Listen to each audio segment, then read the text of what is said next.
Entonces, Anthony, Sí. ¿cuándo tuvo lugar la primera proyección cinematográfica? A ver... ¿Puedo usar el comodín de la llamada? No, aquí dentro no hay cobertura. ¿Y el comodín del público? Aquí estamos solos. Es verdad. ¿En 1895? Exacto. Dime también el día, venga. ¿El mes fue diciembre? ¿Sí? ¿El 18? El 28. Ay, Podrías haber ganado una cámara de vídeo de 5.000 euros y no has ganado nada. Venga, veamos otra pregunta. Bueno, a ver si encontramos una interesante. Ok. Así que empecemos desde esta fecha, 28 de diciembre de 1895, porque fue la primera proyección cinematográfica, pero también fue de alguna manera el nacimiento del documental, ya que entre los diferentes filmes breves que los hermanos Lumière proyectaron, se encontraba, por ejemplo, la película La salida de la fábrica Lumière, que mostraba 50 segundos de la vida real de los obreros mientras salen de la fábrica. De hecho, se trataba de la grabación de una porción de realidad, no era cine de ficción, por lo tanto podemos decir que la intención de este género cinematográfico es representar la realidad respetando la objetividad de los hechos. Entonces, la mirada objetiva es un elemento fundamental en el documental. Verás, hablando de objetividad de los hechos, no podemos pasar sin más a la cuestión de la mirada objetiva. Es un poco más complejo porque, aunque un documental grabe la realidad, se trata en cualquier caso de un trabajo efectuado por un autor, Claro. por el director de este documental, y obviamente todo lo que se graba depende de sus decisiones, de su voluntad crítica ante los hechos que está grabando y que quiere explicar.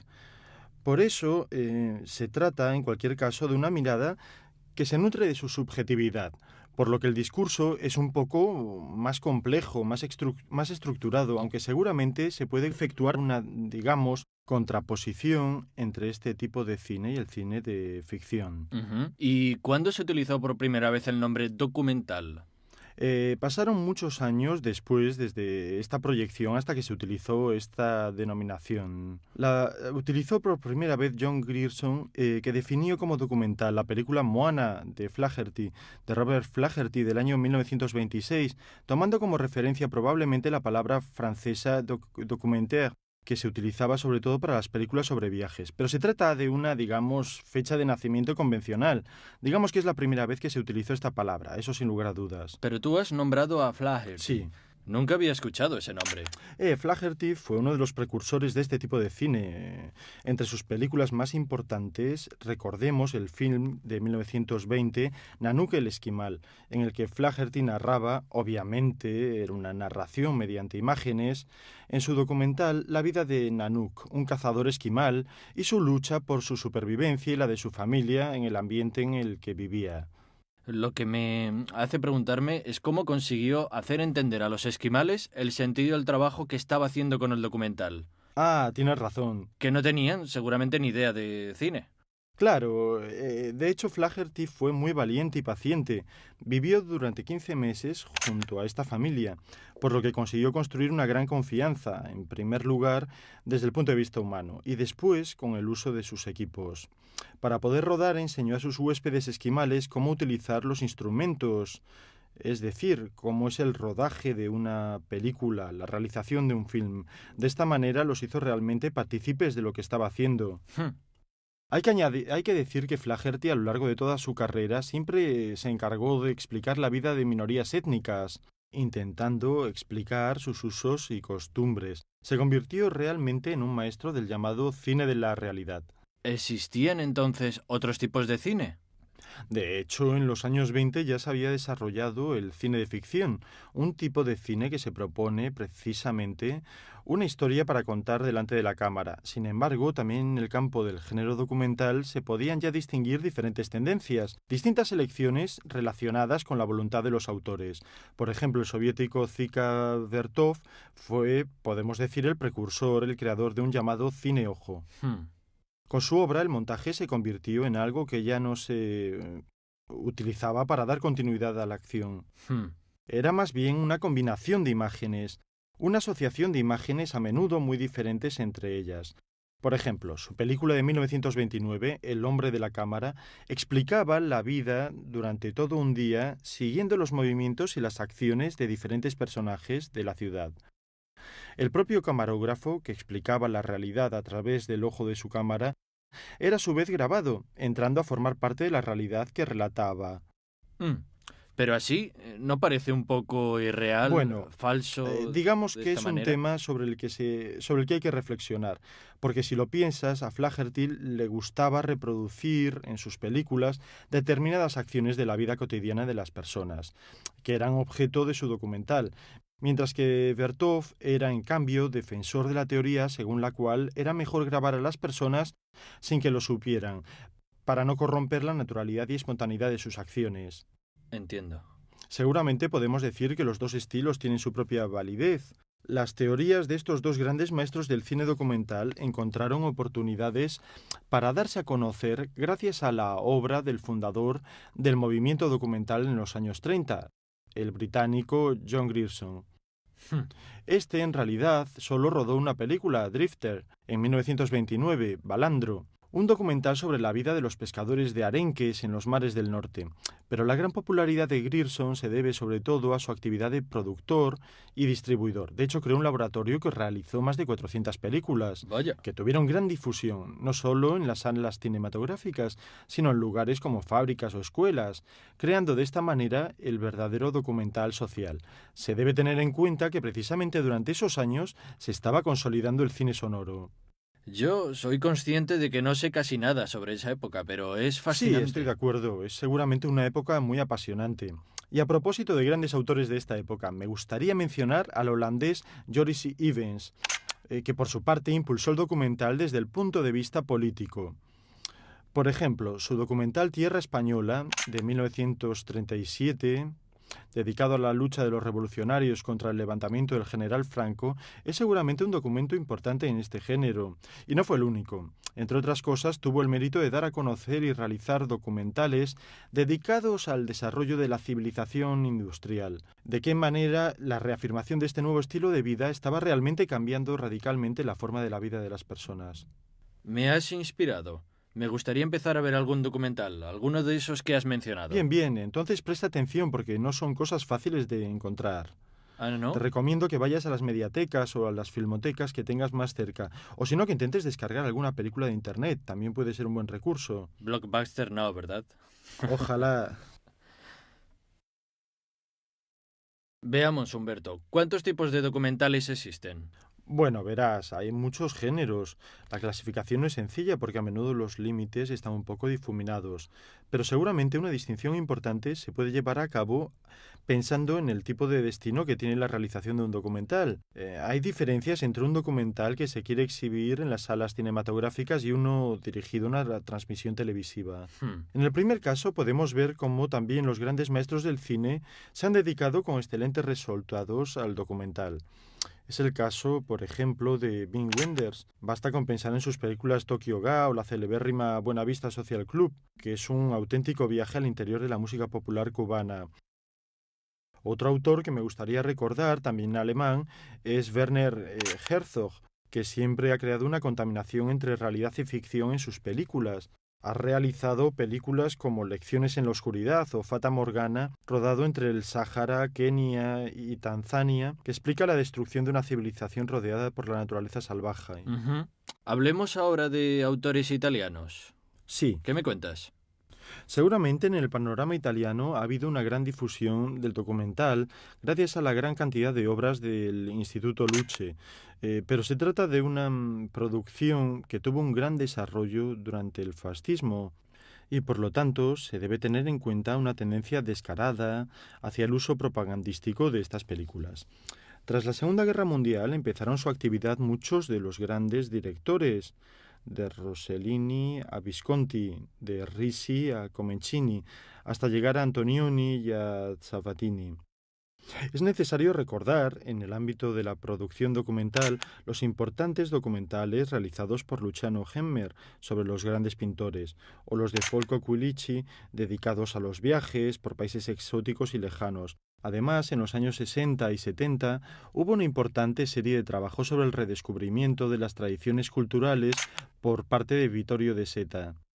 Tampoco podemos olvidar a Hermano Olmi, que tomó un camino diferente, realizando películas con actores no profesionales para poder explicar la realidad de una determinada situación, utilizando una puesta en escena auténtica. De este tipo de cine es emblemática su obra maestra El árbol de los zuecos. Ujú. Eres una fuente de A tu información, ¿eh? disposición. Entonces, otra pregunta. Pero, ¿los documentales han tenido siempre tantos seguidores entre el público incluso en los años 50, 60 y 70? Bueno, debo aclarar que, por ejemplo, la década de los 70 y también de los años 80 no fueron muy satisfactorias desde el punto de vista del público, por lo que respecta a los documentales. En cambio, en los últimos años ha habido un retorno increíble desde este punto de vista, por lo que respecta al éxito de los documentales entre el público. Ha sido así sobre todo gracias a películas que hacían suyas las temáticas antiglobalización o incluso el deseo muy apreciado por la opinión pública de recibir contrainformación, algo alternativo a los medios de comunicación tradicionales. Seguro que te acuerdas de las películas de éxito de Michael Moore, Bowling for Columbine, sobre la matanza precisamente en la escuela norteamericana, o Fahrenheit 9/11. Psycho. Exacto, por lo que respecta a Fahrenheit 9/11, está dedicada a la tragedia del 11 de septiembre. Y Psycho, en cambio, trata de la situación del sistema sanitario de los Estados Unidos. En cierto sentido, hay que decir que Michael Moore es la punta de un iceberg, porque hay muchas otras películas de gran éxito y de este género. Basta pensar en The Corporation o, centrándonos más en la cuestión medioambiental, en la degradación de nuestro sistema, de nuestro ecosistema. La película de Al Gore, Una verdad incómoda, tuvo un gran impacto. Ganó un Oscar. Exacto, pero no es necesario pensar que el éxito de los documentales se ha limitado a estas películas de temática social, de denuncia, en cierto sentido políticas. Por ejemplo, la película francesa Ser y Tener de Nicolas Philibert, que representa la vida de un maestro rural de Francia, tuvo un gran éxito entre el público y seguramente en este caso no se puede hablar de una película de denuncia. Y no podemos olvidarnos de un gran clásico del género documental, el documental sobre la naturaleza. Seguro que recuerdas el éxito de películas como La marcha de los pingüinos Sí. o Nómadas del Sí. viento. También es muy interesante. Podemos hablar un poco sobre esto después, sobre el género naturalista. Claro. Con un poco más de profundidad. Rápidamente profundizaremos. Bien. Bueno, Humberto, por documental de naturaleza entendemos aquel que trata sobre animales, ¿no? Bueno, pueden definirse de esta manera. En sentido más general, podemos incluir en el documental natural todo lo que se refiere a la observación de fenómenos relacionados con la flora y la fauna de nuestro planeta. Ujú. Obviamente se puede tratar de ver el comportamiento de los animales o las leyes precisamente que regulan el mundo animal, pero también la observación de la naturaleza salvaje y sin contaminar. Hmm. Es el caso, por ejemplo, de las películas realizadas a partir de los años 70 por la sociedad británica National Geographic. Tipo Redes, por ejemplo. Sí, Redes en realidad es un programa que, aunque tiene películas de este tipo, es principalmente de ámbito y de corte más científico. Sí, Por lo es tanto, cierto. se dedica a temas como la arqueología, la astronomía, la biología, la medicina, acerca de los cuales el público tiene seguramente un conocimiento bastante limitado y por lo tanto estimula más la curiosidad. Sí, algunas veces he visto algunos programas tipo Cuarto Milenio, por ejemplo. Cuarto Milenio, sí, Cuarto Milenio es un programa muy interesante, que además del corte científico tiene también esta característica de indagar en los misterios. Sí. Trata de las cosas que pueden despertar aún más la curiosidad del espectador. Hay otro documental del que te quiero hablar, que tiene una gran difusión y que empieza a ser digno de festival, porque los festivales de cine desde siempre han estado abiertos a los documentales. No hablo obviamente solo de los grandes festivales como Venecia, Berlín o Cannes, por ejemplo. Hay muchos otros festivales que podemos denominar menores, que se están abriendo a los documentales de viajes, que es el tipo de documental del que te quería hablar ahora. Seguramente has visto programas del estilo de La Ruta de Samarcanda, Sí, claro. o Paraísos Cercanos, o Españoles por el Mundo. Se ha desarrollado una tendencia peculiar por lo que respecta a los documentales de viajes. Los turistas son los propios autores del reportaje, con resultados muy particulares y a veces muy divertidos. Podría ser una buena forma de iniciarme. Muy bien, seguramente es una oportunidad bastante sencilla porque sin duda es más complicado ponerse a realizar documentales de otro género, mientras que de viaje más o menos vamos todos, por lo que si haces un viaje interesante y lo explicas de una forma atractiva quizás tengas éxito en este tipo de Un documentales. poco de experiencia ya tengo con la road movie que hice. Exacto, exacto, quiero verla, ¿vale? Mm. Otra cosa que no quiero olvidar son los documentales de tipo histórico, de los que todavía no hemos hablado. ¿Alguna vez has visto algún programa? Sí, historia del siglo XX o Sí. los documentales del canal Historia. Perfecto, muy bien. Antiguamente había programas que hacían Sí, sí, representaciones sí, de la claro. historia, no sé si te acuerdas. En este caso se trataba de programas que servían de contenedor de diferentes documentales de tipo histórico, que para realizarlos utilizaban entrevistas, reportajes, grabaciones particulares o de dominio público de la época, pero también reconstrucciones Es verdad, hechas con es verdad. auténticas puestas en escena. Precisamente se reconstruía una escena que narraba un determinado acontecimiento. Este acontecimiento podía ser de diferente género, grandes guerras, batallas, biografías de grandes personajes, no había ningún Muy límite. interesante, de verdad. El documental histórico en algunos casos se acerca bastante al periodismo, sobre todo cuando se hacen trabajos referentes a investigaciones sobre temas bastante candentes. En este caso, un programa emblemático de este tipo de realizaciones sería Informe Semanal, que seguro que lo conoces. Ah, sí, sí, claro. Es muy interesante porque precisamente la temática histórica se funde con la actualidad, ya que se trata de temas siempre muy actuales y pertinentes. Por lo tanto, es una auténtica investigación periodística, no un mero documental. Ujú. Todos estos géneros de documental han encontrado una posición muy importante en lo que podemos llamar televisión temática vía satélite. De hecho, este tipo de documentales siempre se ven en estos canales. Exacto, están, por ejemplo, los canales de National Geographic o el canal Discovery Channel, con una parrilla enteramente de documentales que se está dividiendo, que ya se ha dividido en diferentes áreas Es verdad. temáticas únicamente de documentales muy Ciencias, interesantes. historia. Muy bien. Sí. Bueno, yo diría que ahora ya sabes todo sobre los documentales. No habría podido pedir más. Entonces, ¿estás preparado para hacer algo tuyo? ¿Qué es lo que más te ha gustado? ¿Qué te ha interesado más? ¿Qué quieres hacer? Verás, si tuviera que elegir, elegiría el reportaje. Ah, una narración de Sí, viaje social. sí, Muy bien, excelente elección porque sí. es muy interesante y muy actual. Bueno, lo que te quiero aconsejar a propósito de esto es, en primer lugar, que veas muchos documentales. Empieza, de verdad, por los más antiguos, los de los albores de este arte, hasta llegar a nuestros días, porque la visión de muchas de estas películas te proporcionará muchos recursos para el trabajo que llevarás a cabo. También quiero subrayar el hecho de que para realizar un buen documental no es tan importante el equipo técnico, que puede ser básico, es decir, una buena cámara de vídeo y un trípode pueden ser suficientes. Lo más importante es encontrar un estilo propio, una forma de explicar las cosas, haciendo que el documental no sea simplemente una exposición de imágenes que pasan delante de los ojos, sino que sean realmente la representación de tu mirada sobre la realidad que te rodea. Bien, ya tengo alguna idea. Bien, entonces a disfrutar del trabajo. Gracias. Entonces, Anthony, como hemos dicho, hay distintos modos de realizar un documental. Debes elegir el tipo de estructura que más te gusta y que más se adapta a lo que quieres contar.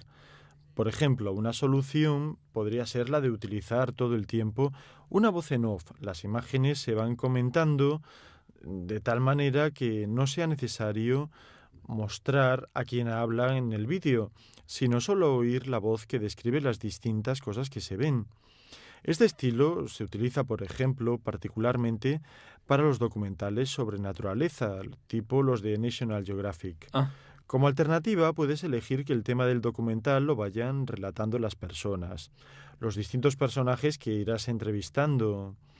Obviamente, esto puede tener la ventaja de dar mayor variedad a tu relato, pero estarías muy condicionado por la capacidad narrativa, por la habilidad para el relato de las personas sí. que eliges Hay que entrevistar. elegirlas bien. Sí, exacto, debes hacer una elección muy precisa. Otra solución, en cambio, que se acerca mucho a la investigación periodística, es la de poner al narrador, sea el autor, por lo general del documental, como protagonista, en un cierto sentido del tema, verlo cuando va a entrevistar a las distintas personas, cuando va a informarse sobre los hechos, cuando trata de documentarse.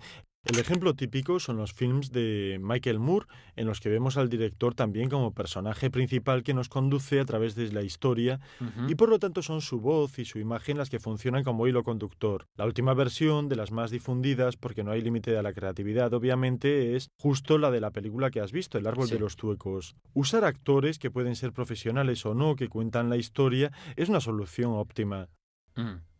Claramente tendrás menos problemas para interactuar cuando se trabaja con actores profesionales, pero es muy importante también tener en cuenta la espontaneidad y la naturalidad que puedes obtener de personas que no están acostumbradas a aparecer en una pantalla. ¿Es aconsejable usar también una mezcla de estos Sí, distintos podemos decir estilos? que estas son las reglas básicas, los estilos ya definidos en una cierta manera, pero no hay nada que te prohíba hacer distintas combinaciones entre uno y otro o inventar algo totalmente nuevo, ¿por qué no?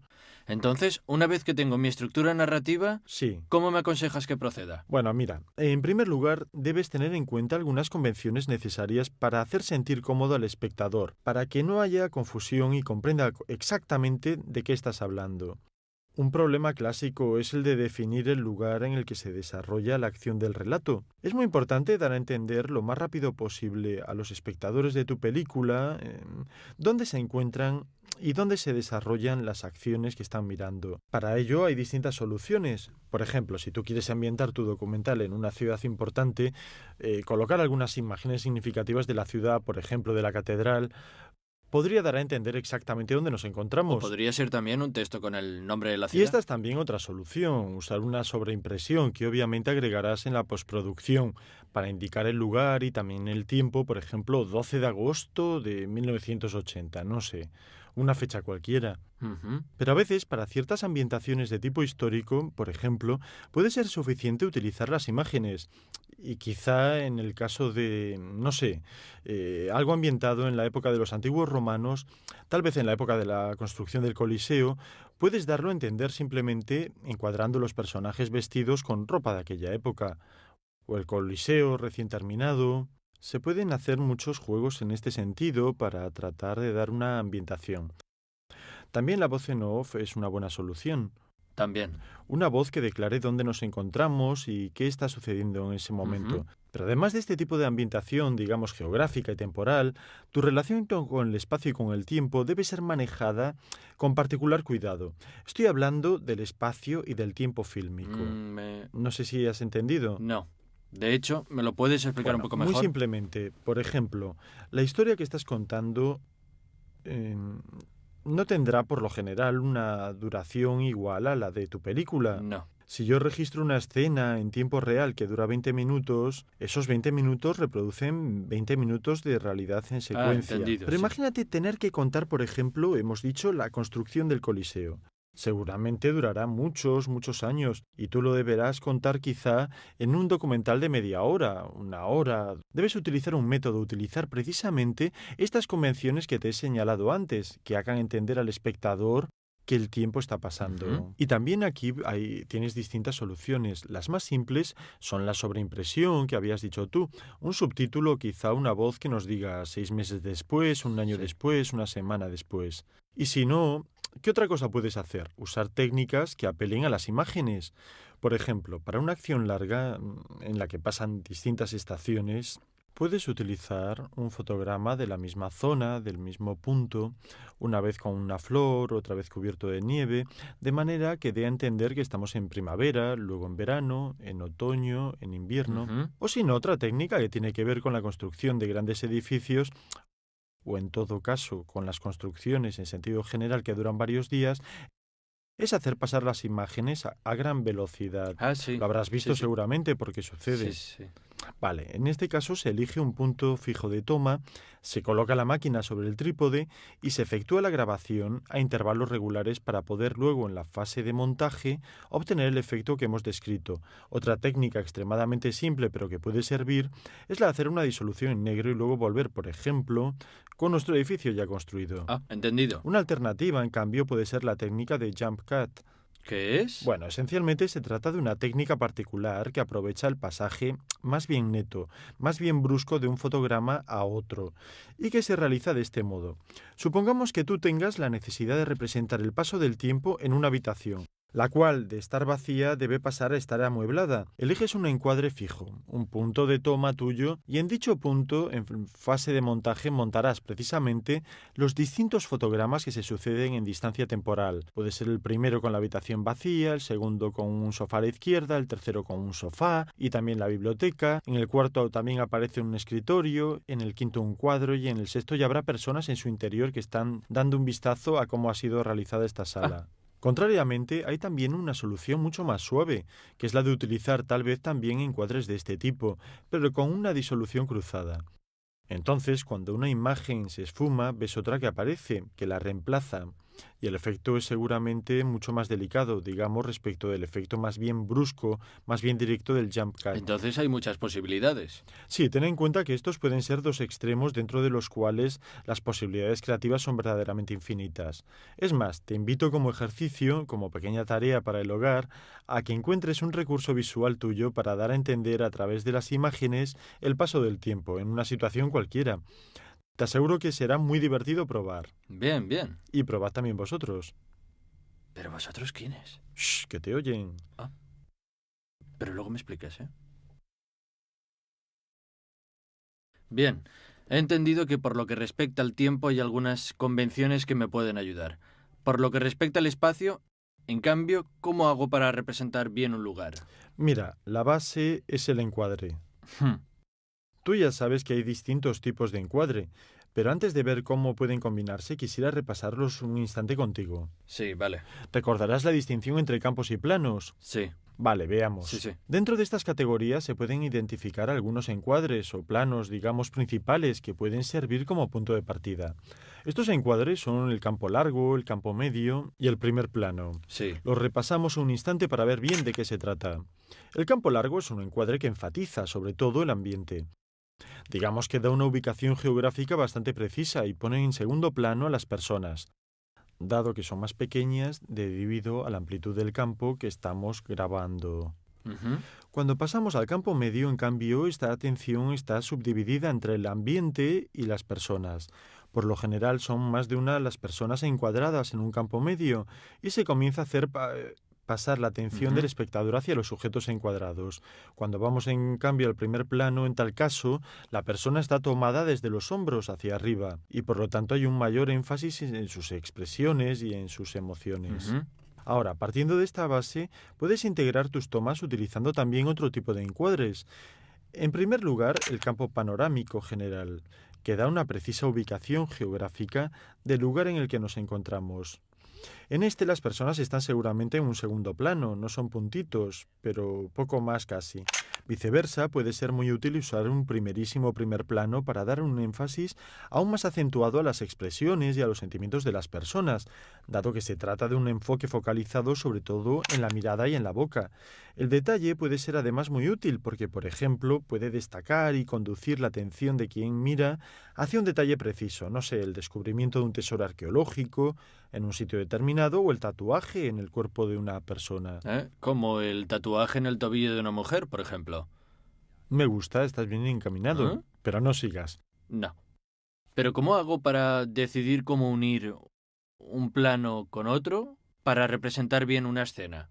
Mira, esta es una excelente pregunta. En primer lugar, debes tratar de grabar las escenas razonando ya sobre el montaje que quieres obtener, porque las imágenes montadas deben dar esta sensación de continuidad, deben lograr contar con éxito la historia. Debo hacer una especie de storyboard. Bueno, esto sería seguramente un óptimo trabajo, pero depende del tipo de tomas que quieras hacer, del tiempo y de tus capacidades para poder realizar algo así. Está claro que del montaje ya hemos hablado, por lo tanto lo conoces, pero hay una serie de razonamientos, una serie de cosas que realmente deberías hacer en la fase de rodaje.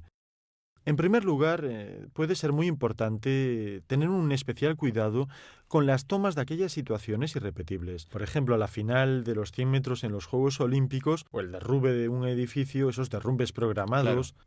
Pues estas situaciones seguramente se deben registrar solo una vez, a todo o nada, como se suele decir. Sí. Entonces puede ser muy útil, en realidad es fundamental, tratar de filmar estas situaciones con la mayor cantidad de cámaras posibles. Claramente estas pueden ser de nivel más bajo, incluso hasta amateurs, pero que nos permitan tener distintos puntos de vista y lograr distintas tomas. Así estás seguro de... Claro, Fundamentalmente estás seguro de tener una toma, al menos una toma, esperemos, buena, de calidad, bien hecha de este evento, y después será muy útil en el momento del montaje tener distintos puntos de vista para dar un cuadro preciso de este evento particular. Otras veces no resultará tan fácil de comprender exactamente cómo sucederá la acción. No sé, si debes filmar la construcción de un pequeño objeto, no tienes tanta variedad y no tienes la posibilidad de intervenir en cada uno de los pasos. Un trabajo que puedes hacer en sentido general es tratar de informarte lo más posible sobre cómo se desarrollará la escena que quieres filmar, tal vez haciendo que te la cuente la persona que debe ejecutarla. Está claro que toda esta serie de operaciones preventivas sirve para darte un cuadro general. Luego, en fase de rodaje, deberás tratar de alternar al máximo las imágenes, tal vez partiendo de un campo largo que puede dar una buena definición del lugar en el que nos encontramos y alternar lo más posible los planos y campos de manera siempre coherente para obtener mayor variedad y movimiento y así mayor calidad en tu filmación. Has sido clarísimo. Bien, quiero que tú hagas algún ejercicio sobre esto, ¿eh? Sí, está bien. Y también ellos lo harán. Todavía no me has explicado con quién estamos hablando. Es mejor que no te lo diga. Sonríe. ¿Y si en cambio tengo dos personas en escena que están teniendo un diálogo? ¿Hay reglas que deben respetarse? Absolutamente sí. Mira, es una situación muy interesante. Efectuar la filmación de un diálogo presenta diferentes problemáticas que nos permiten también hablar de algunos conceptos muy importantes en el ámbito de las convenciones que se deben seguir para efectuar buenas tomas. Hablemos. Muy bien, entonces en primer lugar, cuando tienes dos personas que conversan, la situación ideal sería poder filmarlas al mismo tiempo con dos cámaras, una que encuadre el rostro de una y la otra que grabe el de la otra persona, tal vez con el interlocutor que está, como se dice en jerga, sobre el hombro, respecto del que habla. Obviamente, no siempre esto resulta posible, quizá porque no tienes los medios técnicos, tienes solo una cámara, o también por cuestiones de luz o por cualquier otro motivo que te impida efectuar esta toma. En un sentido general, cuando filmas un diálogo, debes tratar de mantener lo más posible esa sensación de naturalidad que hace que el espectador casi no advierta que hay una cámara, ni tampoco su posición. Cierto. Todo debe ser extremadamente espontáneo y fluido. Hay una serie de reglas que se deben respetar y que permiten precisamente mantener al máximo esta naturalidad. Estas reglas tienen que ver sobre todo con el tipo de encuadre que se efectúa para filmar un diálogo. Estos encuadres se llaman campo y contracampo. No sé si alguna vez has escuchado hablar de estos términos. Sí, pero no sé qué quieren decir. Pues básicamente el campo es un encuadre. Hemos hablado de los distintos tipos de campo, largo, medio, etc. Ajá. El contracampo podría hacernos pensar a un encuadre diametralmente opuesto, pero no es exactamente así, porque hay una importante regla que debes tener en cuenta, que es el salto del eje, o plano contra plano. ¿Sea? Se trata de una regla más bien compleja, pero que podemos aclarar bien si la aplicamos, por ejemplo, al diálogo entre dos personas, que es una situación bastante simple. Imaginemos que un director debe filmar el diálogo entre nosotros dos. Para no efectuar una ampliación de campo, ahora te explicaré de qué se trata, debe dividir la escena utilizando el eje imaginario que une los dos sujetos que están hablando. Vale. De este lado tendrá un campo y del otro otro campo. Vale. Para efectuar una toma campo y contracampo, la cámara debe estar siempre del mismo lado. Entonces una toma con la cámara, por ejemplo, en esta posición, que te registra a ti que estás hablando, debe tener como contracampo una toma efectuada desde esta posición. Por ende, siempre de este lado respeto la línea que divide en dos esferas, digamos, de 180 grados, nuestro campo de toma. Por ejemplo, en el caso de un encuadre como el nuestro, en el campo tu mirada, dado que serás encuadrado frontalmente, será de izquierda a derecha. En cambio, en el contracampo, en el que estaré encuadrado yo, se respetará la dirección de la mirada de derecha a izquierda. Bien. Esto es aún más claro si imaginamos que tenemos uno de nosotros dos como tomas sobre el hombro del otro.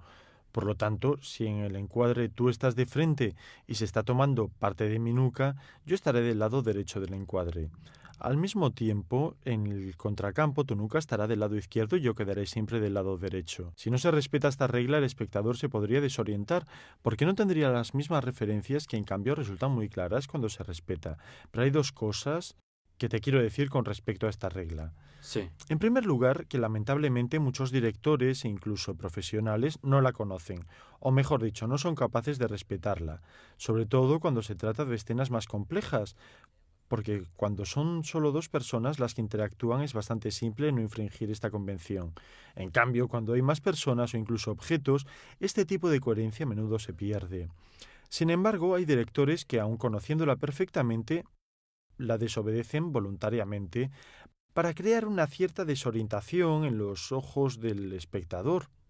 Hay un ejemplo en la película de Marco Bellocchio, La hora de la religión, en la cual en un momento determinado el protagonista, Castellitto, es encuadrado en un modo que infringe la convención del salto del eje, o sea, a través de distintos saltos de eje para crear un efecto de desorientación similar al que el actor está experimentando en la situación en la que se encuentra. Por eso es muy importante tratar de comprender esta regla. Como ya te he dicho, incluso queriendo infringirla, hay que saber cómo hacerlo. Vale. Entonces, ¿es importante tener la cámara siempre de esta parte? Exacto. ¿O siempre de esta Exactamente. parte? Has resumido perfectamente lo que quería decir. Diría que podemos resumir brevemente todo el contenido de esta lección. Entonces, hemos hablado de distintos estilos de documental. Sí. Hemos visto que para relatar un documental hay 4 formas principales. Hemos hablado de la voz en off, de los personajes entrevistados que cuentan ellos mismos la historia.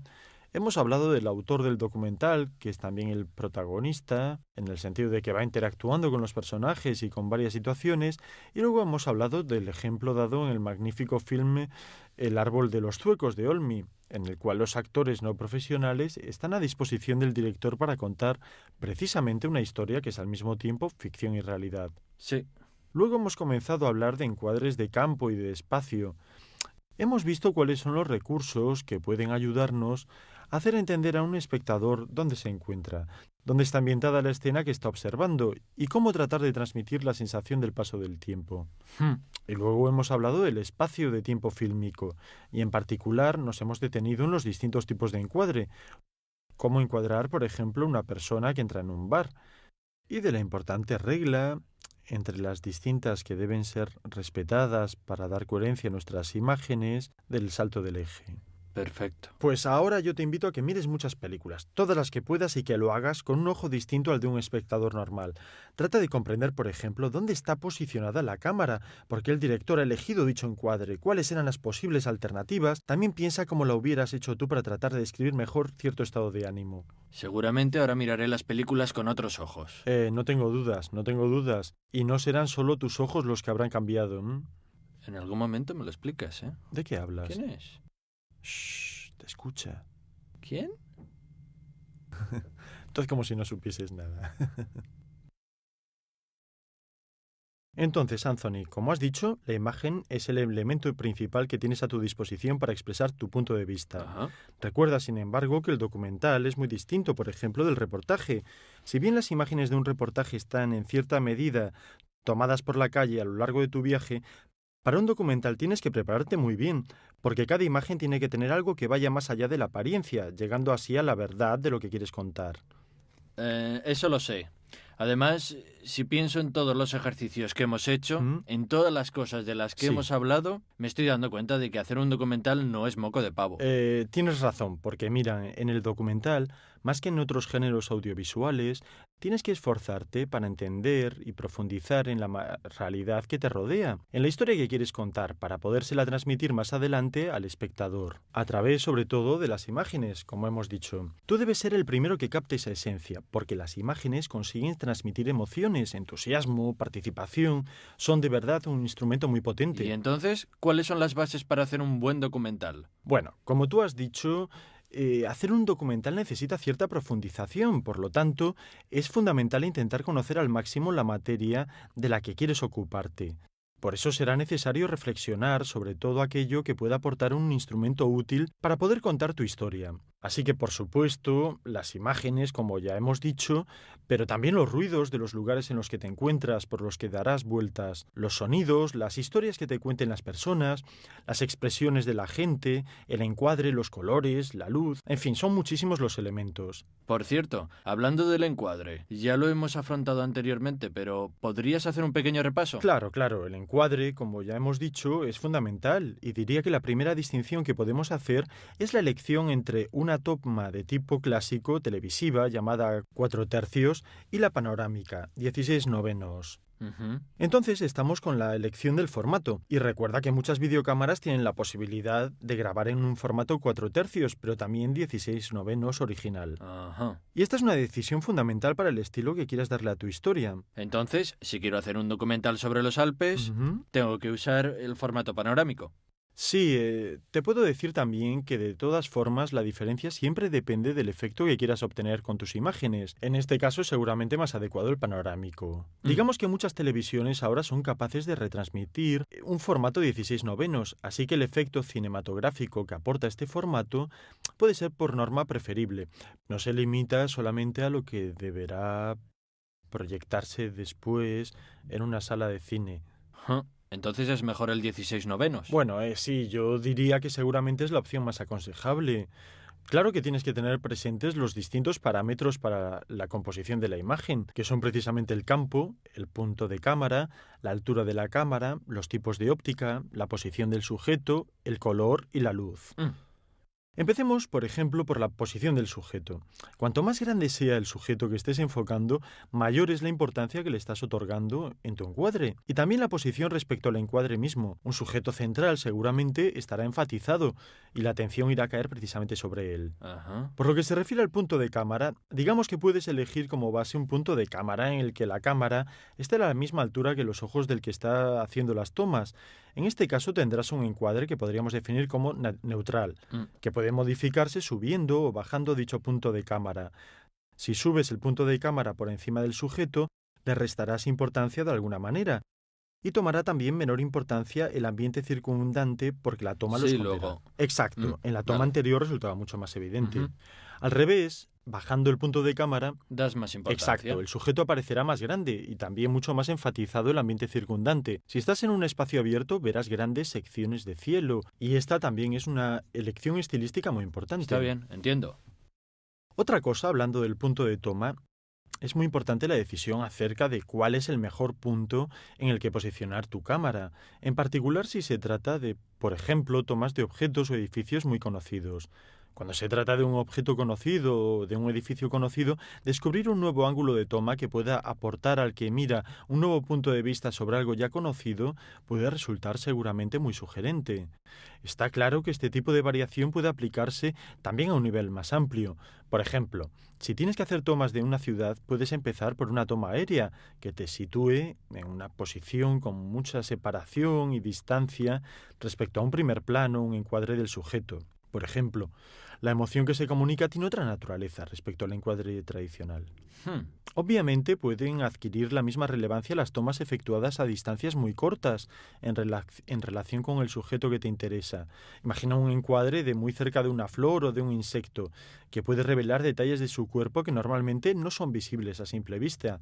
Otra cosa muy interesante podría ser una toma ralentizada, por ejemplo, de una colisión, que permitiría revelar los detalles, los cuales a una velocidad normal no se consiguen apreciar. Ujú. Son tantas, como ves, las cosas que Ya veo. tener en cuenta. Otros ejercicios para hacer. Sí, hay muchos más. Te invito a hacer otros ejercicios que tienen que ver con el tipo de ópticas. Sintetizando, digamos que puedes utilizar tu objetivo normal, el gran angular o el teleobjetivo. Partiendo del encuadre base, aquel hecho con el objetivo normal, digámoslo así, tiene la gran ventaja de aumentar la profundidad de campo, aumentando también el espacio disponible en el encuadre y obteniendo así el resultado de hacer ver los movimientos más rápidos, más veloces.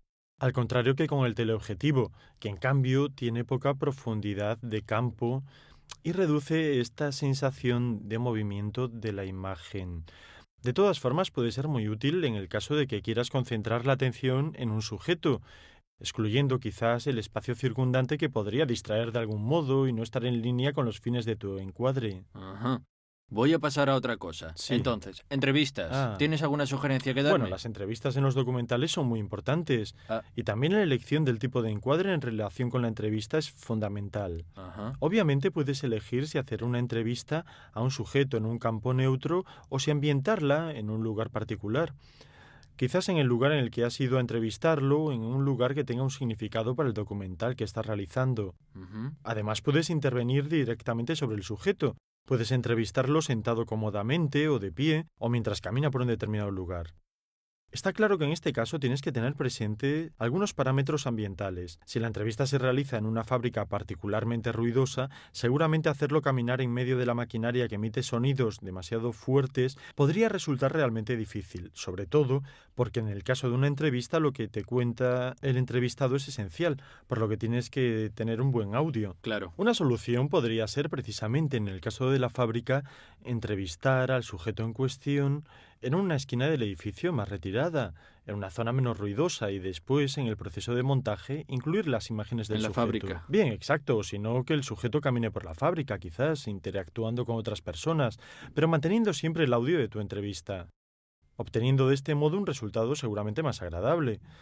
Otra cosa muy importante, que no tiene que ver directamente con el encuadre. Es importante conseguir crear un ambiente de confianza y transparencia con el entrevistado, de manera que se sienta a gusto, que consiga congeniar de modo óptimo con la pantalla, con la cámara, y consiga transmitir esas emociones que, al fin y al cabo, son el objetivo de tu entrevista y de tu documental. Bueno, he entendido que entre todas estas posibilidades tengo que elegir en función del mensaje que quiero Exacto. transmitir. Exacto, lo has cogido perfectamente.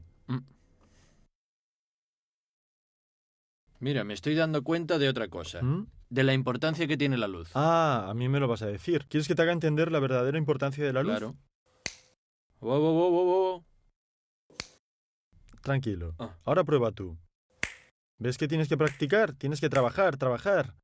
Venga. Está bien. Mientras hablemos de la luz en tu documental. Así igual entras un poco en materia. Entonces la luz es fundamental. Lo primero es determinar dónde vas a hacer tus tomas, si con luz natural o con luz artificial. Sí. En el caso de tomas en exteriores, obviamente, si ruedas de día, tendrás la luz del sol. Si en cambio ruedas de noche, tendrás la luna y la luz de las farolas. Obviamente, el efecto que tendrás también será distinto dependiendo de la estación en la que ruedes.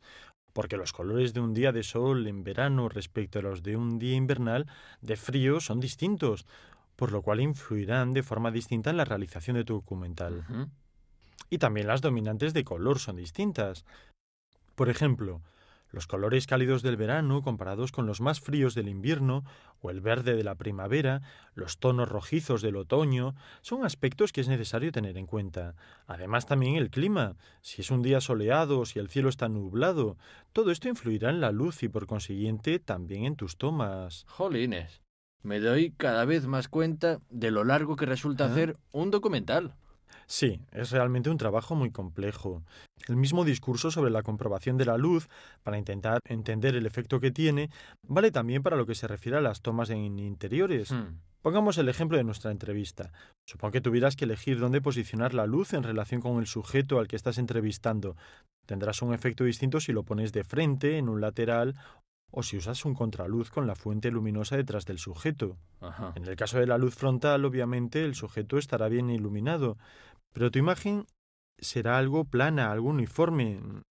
Esta uniformidad no se producirá con la luz lateral. De todas formas, tienes que tener cuidado porque se crean sombras muy significativas. En el caso del contraluz, en cambio, tendrás una luz que define muy bien los perfiles del sujeto, pero que no ayuda precisamente a descifrar la imagen frontal. Por lo tanto, esta es también una lección importante. Entonces, volvamos a nuestro ejemplo, la entrevista hecha en una fábrica, que de todas formas es en un interior. Sí, ¿Tienes sí. alguna sugerencia que hacerme respecto a la luz en este caso? Bueno, es fundamental hacer una inspección, ir a ver cómo está iluminado ese ambiente. Lógicamente, por ejemplo, justo en el caso de nuestra fábrica habrá luces artificiales, pero también ventanas o tragaluces que te permitirán coger la luz natural. Entonces tendrás que elegir si, por ejemplo, conviene poner a tu sujeto de la entrevista cerca de una ventana o quizá cerca de un neón, de una claraboya, o si preparar un set de luces determinado para obtener la iluminación que consideres más adecuada. Está claro que no hay una respuesta precisa. Este concepto que te estoy repitiendo más veces es precisamente una de las claves para interpretar estas nociones. No, pero yo quiero una respuesta respuesta precisa? Bueno, la respuesta precisa existe, lo único es que reside en tu elección. Si decides hacer un documental con un determinado carácter o estilo, sabrás elegir automáticamente a medida que aumentes tu experiencia. Claro.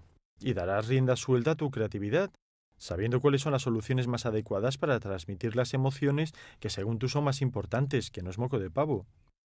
Obviamente. Me doy cuenta de que de esta manera corremos el riesgo de anclarnos mucho en la teoría. Hablemos de algo más concreto. Sí, venga. Imaginemos, por ejemplo, la entrevista en la fábrica. Digamos que se trata de una fábrica donde ha sucedido algo, un acontecimiento, quizá incluso trágico, un accidente en el trabajo y quieres investigar. Quieres hacer un documental de denuncia sobre lo que ha ocurrido y te ves entrevistando a uno de los responsables. Y quizás te da la impresión de que no quiere o no puede contestarte de forma del todo sincera, siendo quizá un poco ambiguo. Bueno, puedes utilizar la luz para transmitir esta sensación. Por ejemplo, podrás utilizar una luz clave muy nítida y una luz de relleno muy débil, de manera que el rostro quede en claroscuro y enfatizar así esa sensación de ambigüedad, de falta de claridad que emana de las palabras de tu entrevistado. Es una manera sutil de transmitir una emoción que puedes utilizar, claro está, en base a lo que quieras transmitir en tu documental. Wow. Nunca lo había pensado. Muy interesante esto, sí. ¿Y si tengo unas fuentes de luz distintas? Sí. ¿Cómo tengo que actuar? Bueno, es muy importante que el balance de blancos sea el adecuado.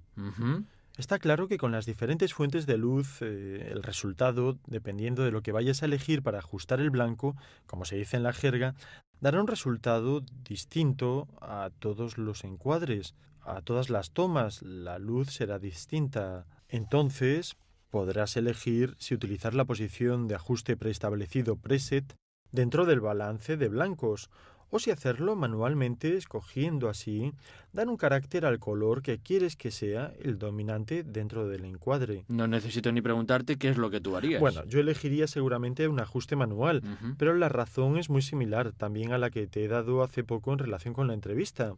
Básicamente se trata de decidir el tipo de luz que quieres utilizar. Si optas por ajustar el blanco, bajo la luz natural, aunque en tu encuadre esté presente también una luz incandescente. Todo lo que la luz incandescente ilumine será muy cálido. Y al revés, ocurrirá lo contrario si optamos por ajustar el balance de blancos basándonos en la luz incandescente. Todo lo que la luz natural ilumine tendrá una dominante fría, azul. Está claro que este tipo de color también transmite una emoción. El rojo, quizás, o los colores cálidos son colores más pasionales, mientras que el azul es más melancólico y meditabundo. Y este tipo de decisiones influyen en la calidad y en el tipo de historia que quieres contar. Ahí está, en tu opinión, ¿hay que darle un dominante de color a la toma? Bueno, mira, en este caso tampoco hay una respuesta definitiva. Todo depende del tipo de historia que quieras hacer, del efecto que quieras que la luz tenga en tu historia. Tendría que haberlo sabido. Bueno, te lo he dicho, ya sabes las respuestas. Mira, si optas por darle una representación realista a tus imágenes y a tus tomas, entonces los colores tendrán que ser lo más cercanos posible a la realidad. Pero también tienes la posibilidad de elegir precisamente una dominante de color que transmita quizás una dominante monocromática, una emoción en particular. A mí personalmente me gusta especialmente esta opción. Por ejemplo, un documental elaborado en la situación que hemos imaginado antes, en una fábrica, podría tener una predominancia de azules grises, porque me parece el color adecuado para transmitir un determinado tipo de emociones, pero es una opinión personal. Está claro que este tipo de trabajos se pueden hacer no solo con el balance de blancos. Se puede actuar en este aspecto también en la postproducción o usando filtros. Hablando de eso, sí. He usado filtros con la cámara de fotos, pero con la videocámara nunca los he usado. Bueno, es de lo que hablaremos en la tercera parte de nuestra lección. Como te decía, los filtros con la videocámara nunca los he usado. Sin embargo, con la cámara de fotos sí. Sí. Bueno, entonces te explico. Antes de nada, para poder utilizarlos con la videocámara, tienes que tener un parasol portafiltros que se adapte perfectamente al objetivo de tu videocámara y te permita precisamente poner o quitar los filtros. Te enumero brevemente los filtros porque muchos ya los conocerás. Sí. Entonces, el filtro de densidad neutra o neutral density, Yes. ¿vale? Ok, thank you. Es un filtro que al fin y al cabo solo interviene en la cantidad de luz. De hecho, sirve para reducirla y se usa cuando el sol es muy fuerte y quizás quieres trabajar con el diafragma abierto para poder actuar sobre la profundidad de campo. Luego están los filtros polarizadores. que tienen la característica de actuar, antes que nada, sobre los reflejos. Como por ejemplo cuando quieres hacer la toma de algo detrás de un escaparate. Eso es, perfecto. Esa es una Ajá. situación típica donde puedes utilizar estos filtros. Ajá.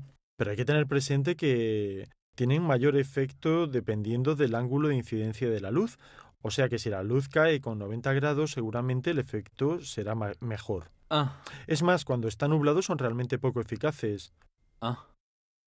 Luego están los filtros de compensación que calientan o enfrían la luz.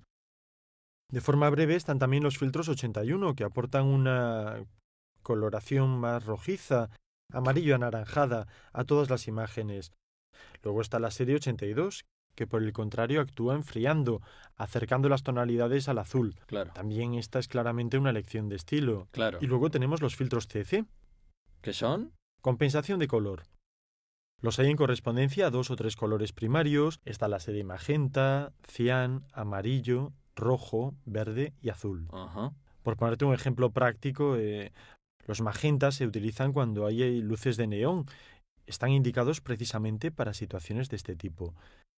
Y finalmente están los filtros de efecto. Para la realización documental merece la pena recordar, por ejemplo, los filtros Sunset, Sunset. que sirven para él. Atardecer. Perfecto, sirven precisamente para enfatizar los colores naranja y amarillo que se dan en esa situación.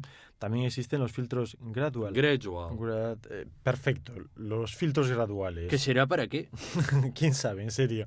Se trata de filtros que tienen, por ejemplo, en una parte un efecto particular, por ejemplo, un color. Luego, en el lado opuesto, llegan a un filtro neutro y pueden utilizarse en situaciones particulares. Pon que tienes la necesidad de ajustar la exposición de un sujeto con la del cielo dentro de un mismo encuadre.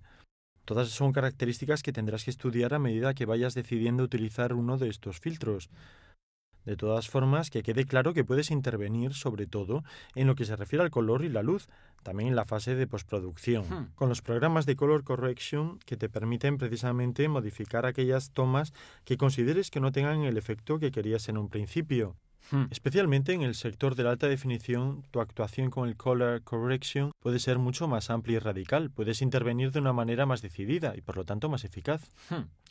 Mira, con toda la información que me has dado... Son muchas cosas, lo sé. Sí, lo sé, pero no me queda otra que coger la videocámara y empezar a hacer las tomas, ¿no es así?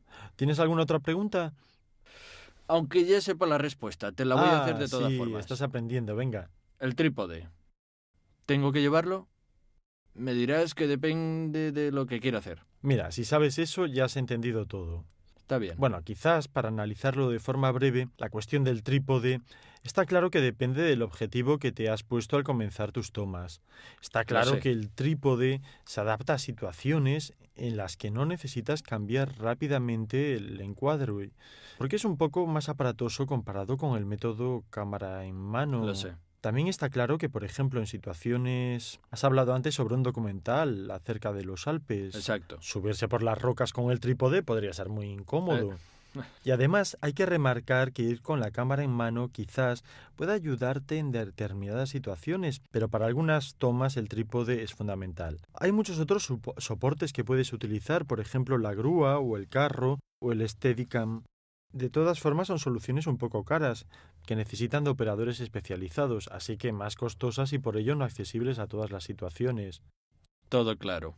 Anthony, para finalizar, podemos decir que tu capacidad para realizar un documental... Está aumentando. Sí, está aumentando, porque sale de ti. Los instrumentos técnicos son cosas que tienes a tu disposición para contar lo que ven tus propios ojos, es decir, lo que tu sensibilidad percibe y lo que te parece más importante y merece ser contado. Está claro que la elección de las diferentes soluciones es muy importante, entonces, para poder dar un sentido a tu historia también desde el punto de vista de las imágenes. Es importante elegir el lugar en el que ambientarás tu documental, ir al sitio en cuestión, hacer inspecciones, conocer a las personas, saber a quién podrás entrevistar, si será útil para tu historia, decidir un ajuste para la luz, si quieres rodar en el exterior o en interiores, con luz natural o artificial, cómo ajustar el balance de blancos, cómo dar una dominante de color, conocer todos los filtros que puedes acoplar a tu cámara y cuáles son las operaciones que puedes hacer en postproducción, si es mejor ir con la cámara en mano, si es mejor usar el trípode, cómo actuar en la óptica, En fin, hay muchísimas cosas que tienes que tener presente. Por lo fundamental son las ganas de contar algo y querer encontrar el medio más adecuado para transmitir las emociones que tú sientes. Te has portado bien. Has estudiado, ¿verdad? Bien, sí he estudiado, pero tú también estás aprendiendo cada vez más, estoy convencido. Entonces, ¿hemos acabado por hoy? Sí, diría que hemos acabado. Perfecto. Podemos irnos. Vale. Ah, espera que apago la luz, ¿eh? No, apago yo. ¿Vale? Venga. ¿Eh? Anthony, ¿qué has hecho? No es precisamente lo que quería, pero... ¿Qué estás planeando? ¿Puedo probar otra vez? ¿Y si mejor apago yo? Está bien, venga. Vale. Ahora ya no sé qué pensabas tú sobre lo que yo tenía planeado. No sé. Tú sabes, para uno que no sabe ni leer ni... Oh, Anthony, buenos días. ¿Cómo estás? Bien, ¿y tú? ¿Todo bien? Yes. Yo también. Oye, ¿cómo van tus prácticas con la cámara de vídeo? ¿Estás...? Muy bien. Durante este tiempo he practicado mucho. Muy Ayer por bien. la noche me tomé un descanso y fui al cine. Ah, ok. He visto ¿Qué has un visto? documental. Muy interesante, muy interesante. A propósito de documentales interesantes, el tuyo, aquel que me enseñaste, también me ha gustado mucho. ¿Cómo se titula? Que no me acuerdo. Emociones al Emociones alba. al alba, exacto. Por el título ya se entiende. Lo has elegido muy bien porque representa muy bien un tipo de documental de denuncia social, política, algo muy impactante No, que... Es todo ¿Cómo lo que contrario. no? Pero yo lo he visto, totalmente A revolucionario. lo mejor has visto diría. otra cosa. No, estoy bromeando. He visto el tuyo y me ha gustado mucho, clásico, Sí, pero con Sí. una buena realización. es el primer trabajo que he hecho. Exacto, y te invito a que sigas, pues tu primer trabajo ha ido muy bien. Pero antes de continuar con la práctica, analicemos un poco la teoría del documental. Empezaremos hablando un poco del lenguaje y también hablaremos de la historia del documental. Precisamente estaba pensando en hacer otro. Perfecto. Entonces te proporcionaré información sobre los grandes maestros de este arte, porque el documental se tiende a descuidar, incluso en estos años en los que ha vuelto a tener un gran éxito, también por el público, realmente al mismo nivel que las grandes superproducciones. El documental es básicamente el primer género cinematográfico. ¿Lo sabías? No lo sabía. Pues sí. La fecha del primer documental se remonta al 28 de diciembre de 1895, fecha en la que los hermanos Lumière organizaron la primera proyección pública cinematográfica en París. Vaya, ¿Lo has entendido? ¿Estás preparado para este viaje? Sí. ¿A través de la historia del documental? Vamos. Venid con nosotros. ¿nosotros? ¿Quién? Nosotros, ¿eh? Ah. Hola, Anthony. Hola, ¿cómo estás? Bien, ¿y tú? Bien. Disculpa si te he hecho esperar un poco. Estaba en casa mirando la grabación del partido de ayer de la selección. ¿Sabes que hemos perdido? Sí, claro. Lo vi de nuevo hoy. Esperaba que cambiase, pero perdimos de nuevo. Pues Qué sí. desilusión. 2 derrotas no las pudo soportar. Pero es mejor que no lo vuelvas a ver. ¿Y tú, en cambio, qué has visto? Yo, en cambio, he visto muchísimos documentales. Justo lo Sí, que quería saber.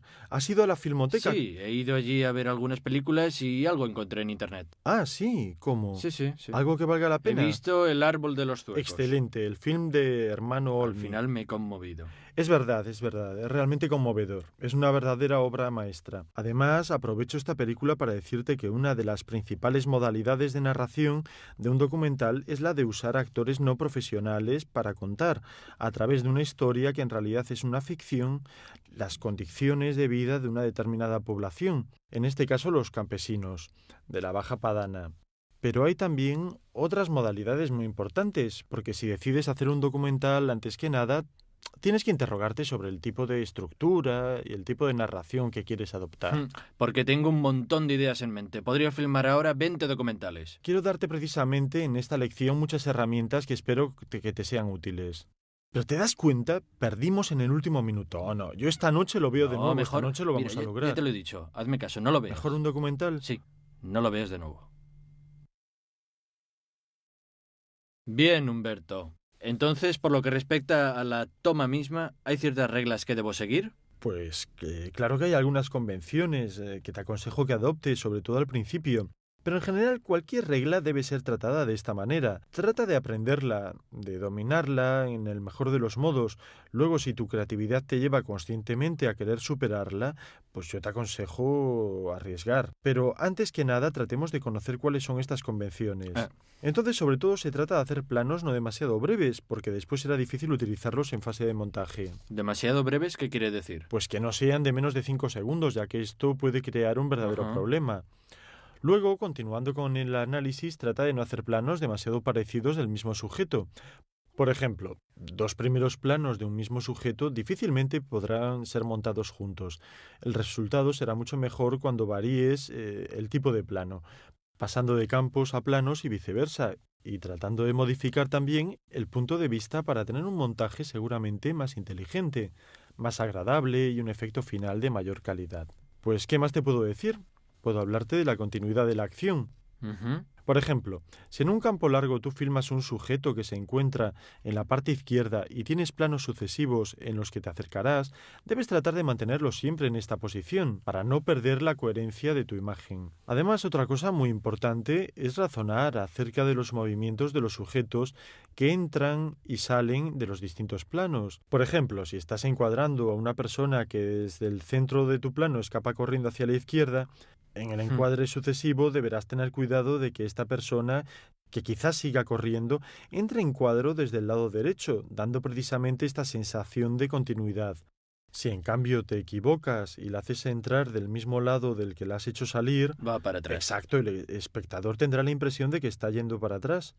Por ejemplo, tengo una persona que entra en un bar. Ujú. ¿Cómo me aconsejas filmar esta escena? Bien, veamos. Excelente idea. Vamos a trabajar un ejemplo típico. Pues en primer lugar tratamos de diferenciar si se trata de una persona que tú puedes en algún modo dirigir o si debes solamente seguir los movimientos. Claramente, en este segundo caso debes ser hábil para elegir un punto de vista tal que te permita seguir la acción en el mejor modo posible. Ujú. Imaginando esta situación, resulta claramente diferente una persona que desde lejos se acerca hasta abrir la puerta y entrar en el bar con respecto a una toma efectuada con el sujeto siempre de espaldas. Obviamente, no pudiendo dirigir el sujeto en cuestión, casi todo queda en manos del operador. Se requiere su habilidad para comprender cuál es el punto de vista mejor y luego seguramente saber improvisar. Si en Ujú. cambio tienes la posibilidad de decir al sujeto algo, darle alguna indicación sobre lo que debe hacer, puedes razonar de otra manera. Por ejemplo, en el campo largo, tratar de mostrar tanto al sujeto como el bar donde tiene que entrar. Quizá enfatizar la taza, la distancia entre ellos, tratar de seguir la caminata del sujeto teniendo especial cuidado al encuadrar el rostro y llegar hasta la puerta del bar. Y en dicho punto hacer un detalle de la mano que abre la puerta, es decir, de cómo gira la manilla y entra. Seguramente esto resulta un óptimo recurso, pero te repito, como te dije antes, no tengas miedo de experimentar. Esta es solo una de las infinitas maneras que tienes a tu disposición para contar una escena. Es bueno que tú conozcas las más difundidas, pero también es bueno que experimentes lo más Lo posible. haré sin dudas. Hola Anthony, ya me explicarás un día de estos por qué nos saludamos así. Sí, un día de estos. Hasta entonces tú me sigues, Buen ¿vale? chico. Yo Muy te bien. sigo y tú me sigues a mí con la videocámara. Me grabas Exacto. mientras voy por ahí, haces un A documental. propósito, estoy siguiéndote mucho y Ah, he hecho un montón de ejercicios. ahora entiendo por qué ayer me sentí observado. ¿Ya ves? Hay alguien que me sigue. Bueno, dejémoslo, anda, anda. He visto que has hecho algunas cosas. No, está bien. Prosigamos. Eso. Mm, No, de todas formas he practicado mucho. ah, También con el asunto del salto de ah, leche. mira, has Sí, sí, practicado sí, con sí, sí. estas pautas, estas Y está normas. funcionando realmente bien, creo yo. Excelente. Pero ¿Pero? todavía yo soy un perfeccionista. Ajá. Quiero una toma que sea espléndida. Ah. Quiero hacer cosas que impresionen. Entiendo, entiendo, y me gusta que tengas esa determinación. No, de verdad. En esta lección hablaremos de algo que te puede ser de gran ayuda para cumplir tu objetivo. ¿Es decir? Hablaremos de encuadres y de luz. Sí, vale. Te habrás dado cuenta de que la realidad rodada es inseparable del instrumento técnico que utilizamos para hacerlo. Hmm. Entonces es muy importante intentar dominar completamente nuestro encuadre para poder obtener un resultado satisfactorio. De manera particular en el caso del documental. Ajá. Pero estoy adelantándome a la lección. Hablaremos sobre ello enseguida. Está bien. El caso es que sigo sintiéndome observado. Tranquilo, tranquilo.